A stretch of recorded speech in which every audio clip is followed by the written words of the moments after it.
मी पुढील प्रमाणे शोक प्रस्ताव मांडतो. ज्येष्ठ ठीक आहे, मी तपासून बघतो आणि उचित कारवाई करतो. बसा. मी पुढील प्रमाणे शोक प्रस्ताव मांडतो.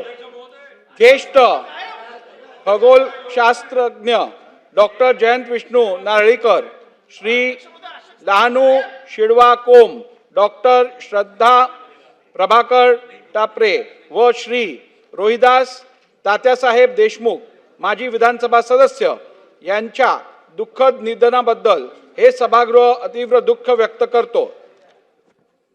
कैलासवासी जयंत विष्णू नारळीकर यांचा जन्म 19 जुलै 1938 रोजी कोल्हापूर येथे झाला. त्यांचे पदवीपर्यंतचे शिक्षण बनारस हिंदू विद्यापीठात झाले. 1957 मध्ये विज्ञानात पदवी प्राप्त केल्यानंतर त्यांनी पुढील शिक्षण केम्ब्रिज विद्यापीठातून पूर्ण केले. त्यांनी केम्ब्रिज विद्यापीठातून PhD पदवी प्राप्त केली. कैलासवासी नारळीकर सन 1972 मध्ये मुंबईत परतले. त्यांनी टाटा मूलभूत संशोधन संस्थेच्या खगोलशास्त्र विभागाचे प्रमुख म्हणून जबाबदारी स्वीकारली. या संस्थेत विभाग प्रमुख म्हणून 16 वर्ष काम करीत त्यांनी या विभागाला आंतरराष्ट्रीय प्रतिष्ठा मिळवून दिली.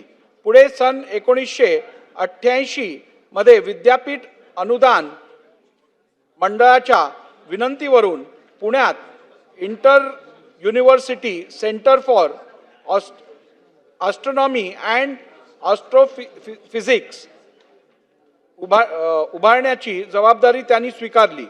सन 2012 मध्ये उत्कृष्ट विज्ञान संस्था स्थापनेसाठी दिला जाणारा थर्ड वर्ल्ड अकॅडमीचा पुरस्कार कैलासवासी नारळीकर यांना प्राप्त झाला होता. कैलासवासी डॉक्टर जयंत नारळीकर यांनी 5 दशकाहून अधिक काळ खगोल आणि भौतिक शास्त्रात संशोधन केले. वैज्ञानिकांनी आपली सामाजिक बांधिलकी विज्ञान बहुजनांपर्यंत पोहोचवून सिद्ध करावी असे त्यांचे मत होते. त्यामुळे त्यांनी संशोधन क्षेत्राबरोबरच साहित्य क्षेत्रातही आपला ठसा उमटविला.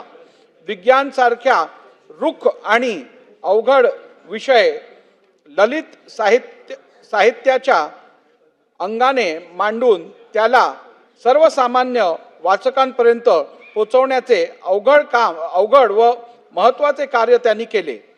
खगोलशास्त्रातील संशोधन करीत असताना त्यांनी अनेक विज्ञान कथा लिहिल्या. त्यांची यक्षाची देणगी,